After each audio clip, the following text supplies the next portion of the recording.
ఎక్కడో ఎందుకు నేను పొలంనేరులో సీనియర్ శాసనసభ్యుడిని.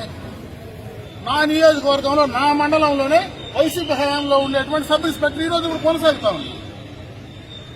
నేను చెప్పేది ఒకటే, వైసీపీకి సంబంధించినటువంటి ఆ రోజు అధికారంలో ఉండేటువంటి వాళ్ళందరినీ కూడా షెఫుల్ చేయమని చెప్పాం ఇదే ఎస్పీకి.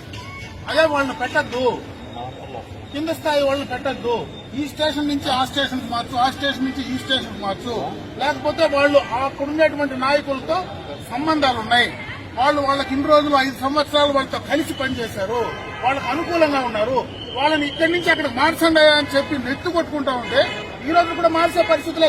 పర్యవసానమే ఈ రోజు మా నాయకుడు ప్రాణం పోయింది. ఈరోజు అధికారంలో ఉండి అసలు మేము మా నాయకుల ప్రాణాలు కూడా కాపాడలేనటువంటి పరిస్థితికి ఈరోజు మేము వస్తే ఎక్కడికి వెళ్లాలని నాకు అర్థం కావట్లేదు.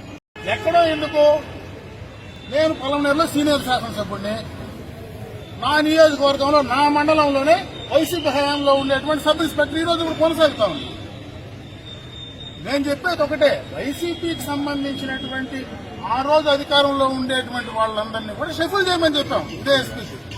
అదే వాళ్ళని పెట్టద్దు, కింద స్థాయి వాళ్ళని పెట్టద్దు, ఈ స్టేషన్ నుంచి ఆ స్టేషన్ మార్చు, ఆ స్టేషన్ నుంచి ఈ స్టేషన్ మార్చు, లేకపోతే వాళ్ళు అక్కడ ఉండేటువంటి నాయకులతో సంబంధాలు ఉన్నాయి, వాళ్ళకి ఇన్ని రోజులు 5 సంవత్సరాలు వాళ్ళతో కలిసి పనిచేశారు, వాళ్ళకు అనుకూలంగా ఉన్నారు, వాళ్ళని ఇక్కడి నుంచి అక్కడ మార్చండి అని చెప్పి నెత్తు కొట్టుకుంటా ఉంటే ఈ రోజు కూడా మార్చే పరిస్థితులే.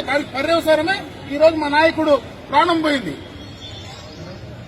ఈరోజు అధికారంలో ఉండి అసలు మేము మా నాయకుల ప్రాణాలు కూడా కాపాడలేనటువంటి పరిస్థితికి ఈ రోజు మేము వస్తే ఎక్కడికి వెళ్లాలని నాకు అర్థం కావట్లేదు.